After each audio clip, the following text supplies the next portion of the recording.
pour cette deuxième session de la matinée. Et nous allons accueillir tout d'abord Maud Sekanski qui va nous parler de la question de l'autonomie qui a certes été déjà abordée hier et aujourd'hui, mais ça va nous donner une occasion d'approfondir ces questions-là qui ont retenu l'attention, je sais, de beaucoup de participants déjà hier. Merci beaucoup. Un grand merci au CNESCO de me donner la possibilité d'intervenir devant vous aujourd'hui sur cette question de l'autonomie. Un grand merci au grand jury d'avoir parcouru la note de synthèse que je vais essayer de compléter par la présentation de ce matin. La question qui était celle qui m'a été adressée est la suivante. Comment l'enseignant peut-il guider les élèves vers l'autonomie ? Si j'essaye de la traduire autrement, quelle pratique enseignante favoriserait le développement de pratiques autonomes, autonomisantes chez les élèves ? Et si j'essaye encore de la reformuler autrement, peut-être que cette question nous amène à nous pencher sur la part des apprentissages autodirigés en contexte institutionnel. Voilà. Alors, comment est-ce que je vais aborder cette question aujourd'hui devant vous ? Je vais revenir sur la définition de l'autonomie de trois façons. Comment est-ce que cette notion d'autonomie a été construite en didactique des langues et qu'est-ce qui en fait la singularité pour la didactique des langues ? Dans un deuxième temps, comment est-ce que cette question de l'autonomie est abordée par rapport au système scolaire, par rapport à l'école ? Et dans un troisième temps, comment est-ce que cette question de l'autonomie est rejouée aujourd'hui dans la société, dans nos attentes sociales, notamment par rapport à l'ère du numérique ? Voilà. Ensuite, une fois que cela sera posé, je vous expliquerai quelle était la méthodologie que j'ai suivie pour produire la note de synthèse. Et puis enfin, je terminerai par quelques points de vigilance et quelques recommandations, voilà, de mon strapontin, ce que je peux voir sur l'autonomie à l'école. Voilà. Alors, comme je vous le disais, l'autonomie en didactique des langues, c'est un champ de recherche à lui tout seul. Et je pense que depuis une cinquantaine d'années, on essaie de le définir par rapport à deux conceptions qui sont pensées en interrelation, même si les travaux ne font pas souvent référence à une autonomie et l'autre autonomie, mais en tant qu'enseignant, on a ces deux autonomies à tenir dans nos deux mains. Quelles sont ces deux autonomies ? Je vais revenir sur ce que disait Dominique Macaire ce matin, puis Christian Olivier également. Si on s'intéresse à l'autonomie langagière, si l'on en fait une finalité de tout apprentissage des langues, on va aller regarder du côté de ce que nous expliquent Germain et Netton. Mais comme le disait Dominique, ces définitions proviennent de dispositifs immersifs dans le contexte canadien. Donc on est bien sur des cultures éducatives différentes, avec des finalités de l'autonomie différentes par rapport à ce que cherche la société. Alors, une définition issue de Germain et Netton, cette autonomie langagière, c'est une capacité qu'a l'apprenant de prendre des initiatives langagières et d'utiliser avec spontanéité des énoncés nouveaux lors d'une situation authentique de communication en langue cible. Quelque part, on est proche de ce que disait Christian Olivier ce matin lorsqu'il nous disait que l'on est sur un apprentissage qui émane de la tâche. Je le rattache à ce que nous disait Simona Pekarek-Doller hier. On apprend des interactions, on apprend des compétences particulières qui émanent de cette mise en situation. Voilà. Et peut-être que toute la mise en tension par rapport à ce que l'on fait nous à l'école est de savoir si les entraînements que l'on propose aux élèves, ces entraînements qui permettent de découper les savoirs didactiques, dans quelle mesure est-ce qu'ils permettent aux élèves de développer ces fameuses compétences qui vont ressortir lors des interactions. Voilà. Alors, je vous donne encore quelques exemples sur cette notion parce que je pense qu'elle est importante. Si on repart des travaux de Germain et Netton et si l'on essaie de regarder quels sont les marqueurs d'autonomie langagière que l'on va retrouver dans les productions ou dans les comportements des élèves, on va par exemple remarquer s'il existe une capacité de prendre des risques avec les formes langagières. Est-ce que les apprenants font des erreurs, des aubaines d'apprentissage ? Et si je vais un peu plus loin, est-ce que nous, en tant qu'enseignants, on fait des erreurs, des aubaines d'apprentissage ? Voilà. Donc, on est bien dans une démarche qui implique une construction de l'apprentissage par l'élève, par l'apprenant. Et c'est ce travail créateur qui lui permet de construire des repères langagiers et des repères d'apprentissage à partir d'interactions authentiques. Voilà. De la même façon, est-ce que nos pratiques invitent les élèves à s'emparer de manière créative de la langue? Et on sera là peut-être vers des démarches qui iraient vers plus d'autonomie langagière. Maintenant, le champ de l'autonomie en didactique des langues, c'est aussi l'autonomie d'apprentissage qui a principalement été modélisée par les travaux d'Henri Olek de la fin 70 et sur toutes les années 80. Henri Olek répondrait à Daniel Gaonac: oui, Daniel, l'autonomie, ça s'apprend. Mais ça s'apprend pas n'importe comment. Alors, je dois le remettre en contexte. Les travaux d'Olek viennent à un moment où on est en crise dans la formation d'adultes. On n'a plus la possibilité de former les adultes par des cours de langue, des cours du soir, etc. On est dans une reconfiguration des apprentissages que beaucoup plus tard, Philippe Carré nommera l'apprenance. Les adultes d'aujourd'hui apprennent tout au long de leur vie. Et c'est sur ces réflexions-là qu'Henri Olek a essayé de modéliser ce que peut être l'apprentissage. Je vais le détailler dans quelques instants. Je dirais toutefois que parfois, on résume les travaux d'Olek à des grands principes et on les fait hors sol. Mais ce n'est pas vrai. Les travaux d'Henri Olek ont été mis sur le terrain. Il y a 50 ans de travaux dans la formation d'adultes qui vont montrer qu'on peut faire de la formation à apprendre qui a du sens, mais qui est forcément reliée à une expérience d'apprentissage, une expérience dans laquelle l'apprenant expérimente l'autonomie. D'accord ? Donc pour le redire autrement, l'autonomie, c'est à la fois savoir apprendre, des savoirs, mais c'est un pouvoir apprendre, comme je le dirai plus tard, un rôle complètement différent. Je disais en amont, quelle est la part des apprentissages autodirigés que l'on intègre dans notre classe? Pour le dire encore autrement, quel rôle différent, quel rôle dans la responsabilité qu'a l'apprenant par rapport à son apprentissage donnons-nous à nos élèves? Voilà, on est là dans ce grand chantier, plein de tensions par rapport à l'école. Alors si je continue, ce n'est pas vraiment l'autonomie qu'on va entraîner par des pratiques enseignantes particulières, c'est plutôt une autonomisation qui nécessite un savoir apprendre. Je vous propose ici rapidement la définition qui est issue du dictionnaire de français langue étrangère et langue seconde qui a été coordonné par Jean-Pierre Cuc avec l'ensemble ou une grande partie des collègues de l'ASDIFL. Il s'agit donc d'une capacité de l'apprenant de prendre en charge son apprentissage. On est sur des idées de responsabilisation, de prise de contrôle. Et si on détaille la façon dont cela est opératoire, est autonome un apprenant qui sait apprendre, c'est-à-dire préparer et prendre des décisions concernant son programme d'apprentissage. Il sait se définir des objectifs, une méthodologie, des contenus d'apprentissage. Il sait gérer son apprentissage dans le temps. Il sait évaluer ses acquis et son apprentissage. Si je m'arrête là, on va dire « mais non, aucun apprenant ne peut le faire, ça ne marche pas, c'est un laisser-faire, ça ne donne aucun résultat ». Dès le départ, Henri Olek proposait un soutien à l'apprentissage. Et c'est là que nous, enseignants, nous intervenons. C'est par ces pratiques qui vont permettre de développer cette autonomie.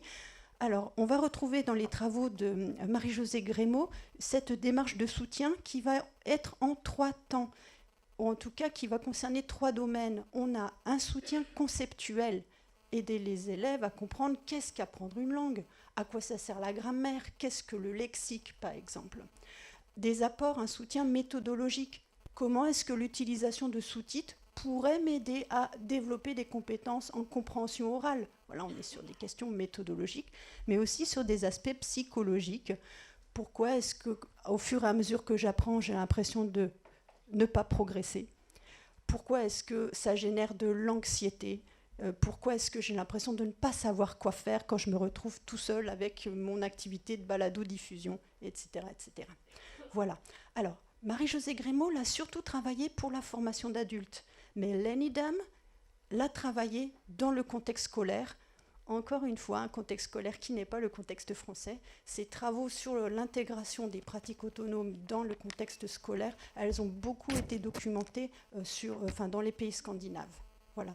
Bon, ce qui nous permet de nous interroger sur l'autonomie, la vision que la société a de l'autonomie. Voilà. Alors, Christian Olivier nous invitait à penser parfois ces transformations de pratique en termes de changement de paradigme, c'est-à-dire on passe complètement à une autre vision, et c'est également un changement de paradigme éducatif que propose Brigitte Albéraud quand elle regarde la formation, enfin les auto-formations pour les adultes dans l'apprentissage des langues. Dominique Macaire nous faisait repenser au triangle de Jean Housset, ce fameux triangle qui permet de modéliser les médiations qui permettent à l'enseignant d'aider l'élève à apprendre. Et Brigitte Albéraud propose un deuxième, la triangulation de l'auto-formation, où vous voyez l'enseignant n'est plus au centre des médiations, mais il accompagne des médiations qui sont mises en œuvre directement par les élèves. On est ici sur un apprentissage par l'expérience et une réflexion sur l'expérience qui permet d'engranger des compétences d'apprentissage particulières. Voilà, je vais aller un petit peu plus vite maintenant que cela est posé. Je disais, l'autonomie, aujourd'hui, si l'on la réfléchit par rapport au contexte scolaire, on va aller vers autre chose que la didactique des langues. On pourrait se dire qu'on est dans un contexte de politique éducative favorable à l'autonomie depuis une dizaine d'années. 7e pilier du socle commun de compétences, les instructions officielles apportent cette question d'autonomie, l'injectent dans la classe. Au niveau de la société, on répond aux injonctions de l'Europe. On est sur cette idée d'éducation tout au long de la vie, ETLV. L'école permet de continuer à apprendre après l'école. Donc là, on a cette notion d'apprenance apportée par Philippe Carré, qui est au cœur du projet éducatif de nos sociétés.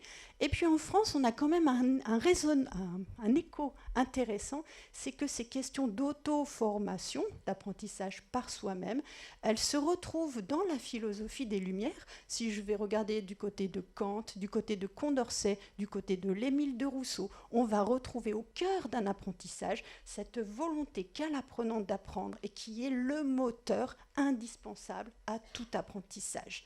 Comment est-ce que nous, enseignants, nous pouvons agir sur cela? Quelles sont les conditions que l'on peut créer pour que ce rapport particulier au savoir, à l'apprentissage, puisse se mettre en place? Du côté de l'école, on est quand même, je dirais, sur un positionnement différent de la didactique des langues. Souvent, l'autonomie, c'est une compétence, une expertise, un méta-objectif. Souvent, c'est une idée qui est périphérique aux objectifs de la classe, souvent pensée en tant que prérequis ou qu'un idéal. En tout cas, moi j'ai l'impression que l'autonomie, ça reste quand même un impensé dans les pratiques enseignantes. Et en plus, même si nous avons un cadre politique favorable, rien ne nous dit de comment faire. Nous n'avons pas de pédagogie de l'autonomie qui nous est proposée. Voilà. Alors, pour moi, en fait, c'est parce que l'autonomie, c'est aux limites du projet éducatif tel qu'il est pensé par rapport à la forme scolaire qu'a réussi à expliquer Guy Vincent. J'ai l'impression que pour nous, souvent, est autonome l'élève qui n'a plus besoin d'aide.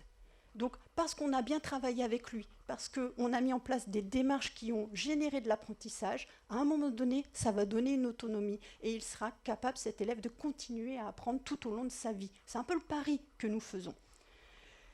Mais c'est un pari qui laisse pas mal de personnes de côté. Si on regarde les travaux de Bonnery, par exemple, ou des collègues de Paris 8, souvent il est dit que cette pédagogie, elle est excluante pour les plus en difficulté à l'école. Et là, je dis, attention, c'est sans doute vrai par rapport à tout ce que l'on sait de la sociologie de l'éducation. Si on va regarder du côté de Bernard Lahire, de Charlot, etc., Elisabeth Bautier. Mais, de quelle autonomie s'agit-il ? S'agit-il d'un dispositif qui aide à autonomiser les élèves, comme l'avait proposé par exemple la didactique des langues, ou est-ce que c'est un laisser-faire? Est-ce que c'est par exemple mettre les élèves en îlot bonifié? Est-ce que c'est mettre les élèves en individualisation de leur apprentissage? Si c'est ça, on sait d'avance que ça ne marche pas, ça marche moins bien. Et pas que pour les élèves en difficulté, la plupart des expériences, des travaux qui portent sur, par exemple, la mise en place de systèmes autonomisants à l'école, en langue, montre que les bons élèves n'y arrivent pas. Pourquoi ? Parce qu'ils ne peuvent plus convoquer les compétences scolaires. Dominique parlait du métier de l'élève, c'est un autre métier de l'élève. Et puis je mets également un bémol à ce que dit Stéphane Bonnery, en langue en tout cas, Sophie Bailly, en 2011, a fait une étude sur une expérimentation qui a eu lieu à Laxou, dans la banlieue lancéenne, dans un lycée professionnel, où en fait, pour que les élèves aient envie d'apprendre les langues, ils avaient proposé un centre de ressources. Les élèves pouvaient apprendre la langue qu'ils voulaient. Donc ils ont fait du turc, du japonais, etc., selon leur envie. Des élèves en difficulté, ils ont non seulement appris, on parle de compétences partielles, mais c'est normal en didactique des langues, ils ont aussi appris à apprendre. Donc voilà, selon les regards que l'on va porter, on ne peut pas complètement dire que pour les élèves en plus en difficulté, ça ne marche pas. Par contre, ce qui est sûr, c'est que souvent la manière dont on s'y prend ne va pas leur correspondre, et j'espère avoir un peu de temps pour y revenir à la fin de mon intervention. Pour finir sur cette diapositive, je dirais que de toute façon, l'autonomie, ça ne s'hérite pas. Dominique parlait ce matin de Bourdieu-Passeron. Mais quel savoir scolaire convoqué quand on est enseignant, quand on n'a jamais appris soi-même en autonomie, ou en tout cas dans un cadre institutionnel.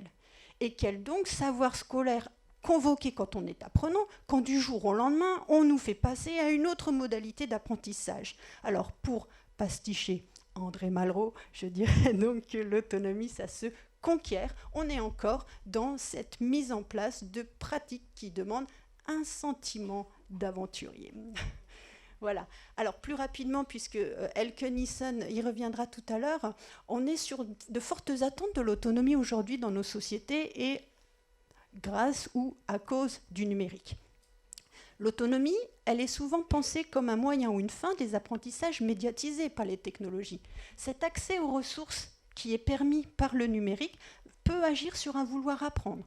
Beaucoup d'études montrent que ça a quand même un effet motivant pour les élèves. Elle peut soutenir un pouvoir apprendre dans la mesure où elle va permettre à l'élève d'avoir accès à une grande quantité de ressources, des ressources authentiques, celles que l'on avait plus de mal avant à proposer en classe. On a dit hier que le développement des compétences en langue sont souvent liées à une quantité d'exposition à la ressource. Le numérique permet cette plus grande quantité d'exposition à l'école ou en dehors de l'école. Mais les travaux en autonomie en didactique des langues nous diraient que le pouvoir apprendre n'est pas le seul paramètre à prendre en compte. Cette accessibilité matérielle n'est pas suffisante, elle doit être accompagnée d'une accessibilité cognitive. Le apprendre à apprendre que l'on utilise souvent avec pincette aujourd'hui. Et puis Daniel Cosse nous disait, il faut aussi donner à l'élève l'envie d'y accéder, ou qu'il ait encore envie d'y accéder. Voilà. Alors, j'ai fini sur ce pan théorique. Je vais maintenant venir plus précisément sur la méthodologie que j'ai suivie. Je suis repartie des expérimentations dont on parle sur, par exemple, les basses canopées, EduScol, Primtis, et j'ai repéré 42 dispositifs autonomisants qui vont mêler différentes facettes de l'autonomisation. Je suis repartie des expérimentations, et malheureusement, ces expérimentations, elles sont assez peu documentées. Elles donnent lieu à des fiches descriptives qu'on retrouve dans Experitech, cette bibliothèque des expérimentations pédagogiques. Si l'on regarde si ça a donné lieu à des articles, non. Si c'est adossé à la recherche, non. On n'est pas sur de la recherche-action, on est sur de l'expérimentation. Donc sans doute, maintenant l'étape suivante serait d'accompagner davantage, de permettre à ces personnes qui s'engagent dans ces nouveaux dispositifs d'aller jusqu'à une évaluation des dispositifs. Les dispositifs sont en général évalués selon deux aspects. La faisabilité pour l'enseignant, est-ce que je peux vraiment permettre d'apprendre avec ce type de dispositif, et l'acceptabilité par les élèves, est-ce qu'ils ont appris, est-ce qu'ils acceptent de travailler autrement. Et en fait, dans les fiches de Experitech, on est plutôt bon sur ces deux aspects. Donc je dois aller chercher des critères ailleurs, et c'est les critères que je vais vous proposer dans la note de synthèse. J'ai été les chercher du côté de la pédagogie, de l'andragogie, de la formation pour adultes. Mon tableau met l'accent en fait sur la diversité des approches qui peuvent exister. On peut parler pour autonomiser de formation individualisée, ou de repartir, deuxième partie, sur les pratiques collaboratives, ou plutôt aller du côté des biographisations, de ce rapport particulier à l'expérience, ou encore aller vers ces aspects plutôt psychopédagogiques avec la motivation, la métacognition. Et puis vous avez dans la deuxième partie du tableau des exemples d'expérimentations qui ont eu lieu, qui vous permettent d'illustrer la faisabilité de ces aspects. J'ai emprunté à Nicole Tremblay, maintenant, sa typologie des leviers possibles d'autonomisation. Et j'ai essayé de les faire tourner sur chaque type de dispositif. Alors, le méta-apprentissage, c'est tout ce qui va permettre de générer des stratégies pour apprendre. La stochastique, tout ce qui fait que l'apprenant va progresser dans ses intentions, revoir son projet, réajuster son projet d'apprentissage. La praxis, bien sûr, les décisions qu'il a à prendre par rapport aux actions, mais par rapport à comment il s'autorégule par rapport à ses apprentissages antérieurs. Le cadre organisateur, on en a parlé ce matin, comment est-ce que j'apprends par rapport aux ressources qui me sont proposées et par rapport aux limites de ces ressources. Et puis tout ce qui va être lié au réseautage, avec quelles personnes ressources est-ce que j'apprends, dans quelle mesure, de façon à développer ce qu'on appelle des réseaux d'experts. Voilà. Alors tout rapidement, la balado-diffusion, on en a parlé hier avec Stéphanie Roussel. On trouve des exemples au primaire comme au secondaire. Il permet à la fois l'individualisation de l'écoute, et c'est ce que Stéphanie a montré, mais également la personnalisation des pratiques, choix des thèmes, le type de discours que je veux écouter, etc. Et ça peut jouer sur l'autonomie. Le projet Tweetco, en espagnol, on envoie des textes Twitter et on a un principe où un autre élève va me permettre de corriger, d'autoréguler ma pratique. Je l'ai quand même classé dans l'individualisation parce que ça a un impact sur l'auto-évaluation, sur l'auto-correction. Voilà. Booktube, on lit des livres, on en parle sur le principe des productions YouTube ou Télétandem. Et là, on voit qu'on est très loin de la solo-formation. On n'est plus sur de l'individualisation. On est sur un apprentissage qui serait plus proche de ce que l'on voyait dans l'autonomie langagière, des modèles, des pratiques immersives. Les pratiques psychopédagogiques comme devoir fait, il y a des expérimentations qui portent précisément sur l'apprentissage des langues, où l'on va montrer en fait de quelle façon est-ce que l'on va, en explicitant les critères d'évaluation, en explicitant les procédés d'apprentissage, on amène l'élève à développer une réflexion sur son apprentissage et des compétences d'apprentissage plus proches de l'apprendre à apprendre. De la même manière, le portfolio européen, qui a une vie différente en fonction des didactiques des langues, par exemple dans l'académie Nancy-Metz, il est plutôt utilisé en anglais, presque jamais en espagnol. Et pourtant, c'est un outil très intéressant pour réfléchir à ses propres expériences. Je finirai sur cet aspect-là par rapport au dispositif. Pour être autonome, on a besoin d'être acteur. Ça, on l'a compris. Mais la plupart des travaux montrent aujourd'hui qu'on a besoin d'être auteur. Ce que l'on dit de soi sur son apprentissage, ça me permet de développer un rôle particulier, une posture particulière par rapport à mon apprentissage. Voilà, 2 toutes petites diapositives pour faire le point. Au niveau des pratiques enseignantes, la recommandation serait plutôt de développer le savoir apprendre. Ça, c'est vraiment important. Le reste, ça vient facilement. Développer ces stratégies métacognitives, réflexives et discursives, c'est ce que disait David Little en 2001 déjà. Travailler à partager le suivi des apprentissages, des critères qui nous aident à nous focaliser. L'apprentissage en autonomie est souvent décrié parce qu'on dit que c'est un apprentissage qui fait du laisser-faire, il n'est pas focalisé. Et on sait aujourd'hui, notamment avec les travaux de Léger, que cette focalisation, cette attention sur quoi apprendre est primordiale dans le projet d'apprentissage. Mais on peut étayer cela. C'est notre rôle de soutenir cette attention. Pour cela, on n'a pas besoin de programmer l'apprentissage en amont, on a besoin de discuter sur les critères. Et c'est tout l'enjeu du travail sur l'évaluation, sur l'auto-évaluation, qui est un bon moteur pour développer l'autonomie des élèves. Voilà. Sur cette diapo, je viens tout de suite sur la fin. Sue and Reeve, c'est la seule méta-analyse que j'ai trouvée. Elle ne concerne même pas l'apprentissage des langues, elle concerne les pratiques autonomisantes dans tous les champs de la formation. Ce que nous dit cette méta-analyse, d'une part, c'est dur de faire de la méta-analyse sur des travaux qui portent sur l'autonomie à cause de la complexité, l'interrelation des critères. Donc on n'arrive pas à dire tel aspect efficace, tel autre n'est pas efficace. Mais par contre, ce qu'ils nous disent, c'est que la multiplication des choix, donner à l'élève des choix, n'est pas suffisant pour développer de l'autonomie. cela nécessite un soutien dans une approche non directive, mais qui reste structurante. Et c'est ça l'enjeu. C'est pas parce que je suis en position de faire un choix que je deviens autonome, mais c'est parce que j'ai la possibilité de discuter avec quelqu'un des critères de choix qui vont me permettre ensuite d'être autonome. Voilà. Les petites vignettes, c'est la multiplicité, la pluralité des postures en tant qu'enseignant. Ça ne correspond pas à une seule posture. C'est beaucoup de postures en confiance, en bienveillance. On accompagne des transformations de pratique. Et ma dernière recommandation serait de dire en fait que souvent les expérimentations telles qu'elles sont relatées dans les rapports que font les enseignants, les praticiens, mettent l'accent sur un seul aspect.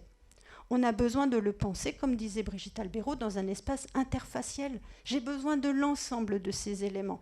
Si je mets de l'expérience, il faut de la réflexion. Si je joue sur de la formation, j'ai besoin de réfléchir en termes de compétences, pas que de savoir. Si je joue sur des ressources, ce n'est pas juste du support, c'est de l'environnement et du réseau.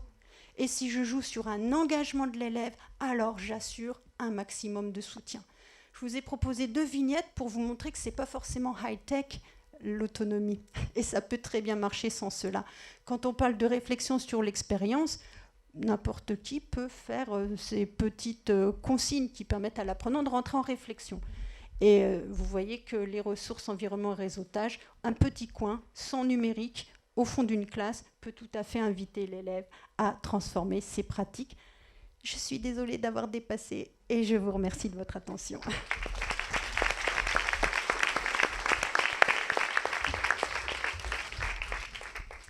Merci beaucoup pour cet exposé. Je vais passer la parole au jury. Vous êtes prêts ? Oui, prêt. Merci beaucoup pour cet exposé riche et vivifiant.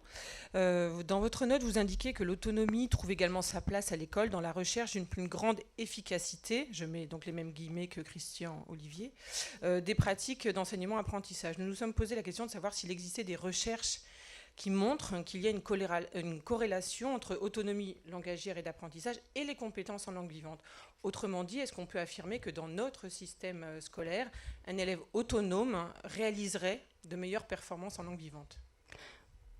Merci. Alors, comme je vous le disais, on n'est pas vraiment outillé par la recherche pour répondre à ces questions, ne serait-ce que parce qu'on ne sait pas encore bien comment identifier les différents paramètres qui rentrent en compte dans l'étude des leviers qui aident l'autonomie de l'élève. Alors, j'avais écrit dans la note de synthèse efficacité, parce que souvent c'est à cette aune-là que nous, praticiens, on veut faire travailler nos élèves. Et alors on pourrait dire que l'autonomie langagière, elle va permettre le développement de l'autonomie langagière. On l'a très bien étudié en situation naturelle, comme disait Simona hier. À l'école, dans quelle mesure est-ce qu'on arrive à remettre en place ces mêmes situations qui vont solliciter autant les élèves ? On commence à le faire, hein. La multiplication des télécollaborations, la multiplication des pratiques immersives en salle de classe vont nous aider à avoir de l'information sur ces aspects. Ce qu'on sait sans doute moins bien faire, c'est ensuite l'intégration de ces pratiques dans le schéma de la classe plus traditionnel.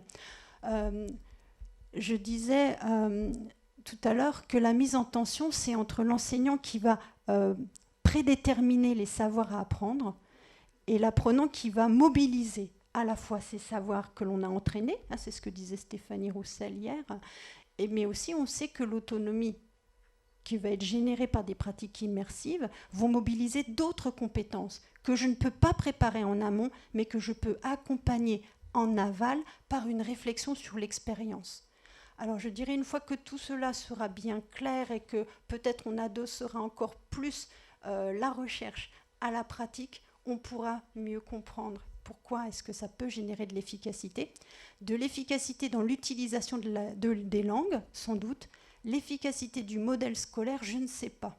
Pour le moment, je les vois plutôt en tension. Voilà. Merci. Alors j'ai une autre question. Vous indiquez que les pratiques pédagogiques qui permettent à l'enseignant de guider les élèves vers l'autonomie sont bien documentées, Donc, à part ceux dont vous avez déjà parlé, hein, est-ce que vous pourriez nous donner quelques références précises accessibles à tous et d'autre part aussi quelques exemples concrets à mettre en œuvre? Alors, en fonction de l'âge des élèves, peut-être des plus petits, pour changer un petit peu de ce que vous nous avez déjà présenté. Ouais, alors plusieurs aspects dans votre question. En fait, encore une fois, malheureusement, il n'y a pas beaucoup de chercheurs qui vont travailler l'autonomie à l'école en France. Pour le moment, c'est un vrai appel à collaboration. On est dans des logiques partenariales et je pense que là, vraiment, il y a des questions du terrain auxquelles on a besoin de répondre. Dans le contexte scolaire, c'est la grande littérature qu'on va trouver en autonomie, c'est le modèle scandinave. Je suis revenue sur cette diapositive, les Nidam, c'est pas mal. 88, Olek et Hotonen, c'est la Suède, non pardon, la Finlande. Donc on va revenir sur cette intégration dans l'école. On a aussi un chercheur allemand, Legenhausen, qui a beaucoup travaillé sur les effets de l'autonomisation sur l'apprentissage. Par exemple, sur le lexique, sur la grammaire. Mais rien en France. En France, on va trouver plutôt des rapports d'expérimentation. C'est ceux que j'avais cités dans la note de synthèse. Bailly-Poncet, 99, Bailly, 2001. Voilà, on va plutôt être là-dessus. Et je vous avais également cité l'article de Carrette 2000 qui faisait en fait un état des lieux. Pourquoi est-ce que 30 ans de travaux sur l'autonomie dans la formation d'adultes ne donnent rien à l'école ? Qu'est-ce qui fait qu'on est toujours dans un hiatus, dans un dialogue qui a du mal à se mettre en place? C'était en 2000. Je suis extrêmement optimiste que ce dialogue existe pour de vrai en 2018. On a absolument les conditions pour le faire aujourd'hui. Donc voilà, à nous de nous en emparer. Ensuite, pour les plus petits, il y a un article de Marie-Josée Grémaud et Philippe Riley de 2003, si je ne me trompe pas, qui reprend un peu en fait les représentations qu'on a sur l'efficacité ou l'inefficacité de l'apprentissage en autonomie, et notamment par rapport au public. Et il y a dans cet article justement cette question, l'autonomie ne marche pas avec les enfants. Et ils répondent en fait que si, le modèle scandinave, ça marche très bien, un enfant est un enfant, voilà, ça peut très bien marcher. Donc on manque juste de travaux en France pour le faire. La balado-diffusion, dont je parlais tout à l'heure, on la retrouve documentée dans les expérimentations pour le primaire, pas que pour le secondaire. Les travaux que j'avais trouvés, par exemple, qui donnent lieu à toute une suite de recommandations, par exemple dans l'Académie de Bourgogne-Franche-Comté, c'était CE2, CM1, CM2. Devoir fait, ouais, c'était plutôt sur le collège. Voilà, mais on trouve des exemples sur le portfolio européen, on peut très bien le faire au primaire. Hein. C'est l'accompagnement qui est différent, mais les expériences, elles existent. Et alors on trouve dans les travaux sur l'auto-formation, mais que tout le monde réagit à l'expérience qu'il vit. À nous de l'inviter à voir comment il apprend de cette expérience. Et ça, en fonction de l'âge, on n'est peut-être pas le premier même regard. Mais comme je le disais, la focalisation est extrêmement importante. Et dans le soutien qu'on apporte, en fait, c'est surtout là-dessus qu'il faut jouer. Quoi comprendre de l'expérience qu'on vient de vivre? Et ça, en adaptant à l'âge de notre public. J'ai une question du public. Dans le monde actuel, le dialogue, c'était le début, le dialogue peut-il se limiter à l'école et à la famille? Et il pose une question qui est en rapport avec notamment les petites images qu'il y avait au bas d'une diapositive. Quid du groupe des pairs, camarades, quartier, réseaux sociaux, quel impact? Alors c'est une question qui avait été posée dans le cours de la matinée. Mais je la pose ici parce que ça me semblait intéressant de justement poser la question du groupe des pairs dans ce que vous appelez la structuration de l'autonomie que cela peut apporter, me semble-t-il. Oui. Alors, dans les petites diapositives, c'est vrai que j'avais plutôt cherché à illustrer le rapport particulier de l'enseignant à l'élève ou aux élèves. On voit un élève, mais ça pourrait être des élèves. Toutefois, les démarches autonomisantes, elles visent plutôt une personnalisation, une individualisation de l'approche. Alors, le groupe des pairs, on le retrouve maintenant souvent. Tweetco, la télécollaboration, e-twinning, on va avoir des co-apprentissages, ou en tout cas un étayage qui est apporté par les pairs. On est dans des logiques de partenariat, ce que je disais, enseignant-élève, élève-élève. Sauf que c'est toute la question. Est-ce que l'apprendre à apprendre qu'on veut mettre en place va reposer sur les ressources dont dispose le réseautage, les ressources qui vont être amenées, qui vont émaner des collaborations, ou est-ce que je pense encore devoir accompagner par revenir par exemple sur ce que proposait Marie-Josée Crémeau, apporter des savoirs conceptuels, méthodologiques, psychologiques. La télécollaboration va répondre en partie, enfin la coopération, la collaboration entre élèves va répondre en partie à la réalisation de tâches. Mais après, est-ce que je sais apprendre de ce que me proposent mes camarades? Voilà, et c'est là qu'on va intervenir pour réinjecter des conditions plus favorables au développement de pratiques autonomes. Ah. Voilà. En l'occurrence, c'était Pierre Martinez d'ailleurs qui posait cette question. Est-ce que j'ai bien répondu? Il y a encore une question du jury. Il y a encore une question du jury? Oui, oui, oui. Donc vous avez parlé qu'il ne faut pas passer toujours par la high-tech pour faire de l'autonomie. Donc quelles sont les ressources qu'on pourrait utiliser pour faire de l'autonomie quand on ne dispose pas des moyens TIS et des choses comme ça? Qu'est-ce qu'on peut faire? Et puis dans les moyens TIS, lesquels sont les plus autonomisants pour les élèves? Alors, pour la dernière question, moi j'ai envie de dire, il n'y a pas un moyen qui est le plus autonomisant, il faut les réfléchir par rapport à l'ensemble de ces leviers. L'outil en lui-même, comme le disait Christian, il ne provoque rien de particulier et encore moins sur la réflexion qu'on va avoir. Par contre, ce qui est sûr, c'est que si on veut chercher à augmenter les temps d'exposition à une langue authentique, aujourd'hui, l'accès à Internet, c'est vraiment intéressant. Si on veut pouvoir travailler sur des sujets choisis par les élèves, plutôt que de travailler, par exemple, je vais vous faire rire, en classe de FLE et on va faire Charles Aznavour dans une classe d'élèves de 12 ans, ils peuvent choisir leur chanson et c'est plus à nous de prendre cette responsabilité. Ils choisissent sur quoi ils veulent travailler. Et si jamais ils ont envie d'apprendre l'anglais avec du hip-hop, on va les aider. Même si on pourra dire, tu sais, le flow, c'est vraiment dur à comprendre. Tu es sûr que tu veux discriminer sur ce type? Voilà, on pourra avoir ce type d'approche. Alors tout ça, oui, le numérique va nous aider à le faire. Après, moi je dirais vraiment, un apprentissage en autonomie, c'est un apprentissage par l'expérience. Comme mes collègues de Paris 8 le disaient, du laboratoire Experis, apprendre de l'expérience, c'est vivre, percevoir, concevoir. Et c'est comme ça qu'on apprend vraiment de l'expérience, aider à la conception. Du coup, si on devait n'avoir qu'un seul outil, ce serait peut-être le PEL ou le journal de bord, parce que c'est lui qui aide à la discussion. Alors, en tant que chercheur, on est toujours en train de prôner cet outil, parce qu'on le trouve pertinent, on arrive bien à voir ce qu'il y a dessus.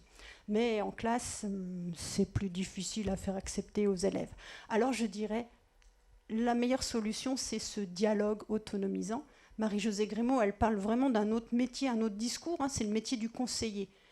Pas très loin de la classe, on a les entretiens d'explicitation de Vermersch, qui peuvent déjà aider à réinjecter un petit peu de méta-analyse sur son apprentissage. Mais en tout cas, le discours du conseiller, ce soutien particulier, c'est vraiment, je dirais, la seule ressource à conserver. Et si vous m'autorisez encore une seule seconde, on parlait des milieux défavorisés, de ces élèves qui n'avaient pas forcément un héritage à convoquer en classe. Beaucoup de travaux montrent en fait que ces élèves vont être plutôt réticents à une augmentation de la part de langagière à l'école. Je m'explique. Si je mets les élèves en individus, je leur donne des fiches consignes. Un bon élève de la consigne, il arrive à projeter l'activité. Un élève en difficulté lit la consigne, lit la consigne, lit la consigne. Ça ne déclenche rien. Là, on peut se dire, la fiche consigne, ça ne sert pas pour ces élèves. Par contre, le dialogue de l'enseignant qui va mettre l'élève en activité, ça marche bien. C'est pas high-tech et c'est ce qu'on préfère dans notre métier, la rencontre avec l'élève. Voilà. Merci à bien. vous.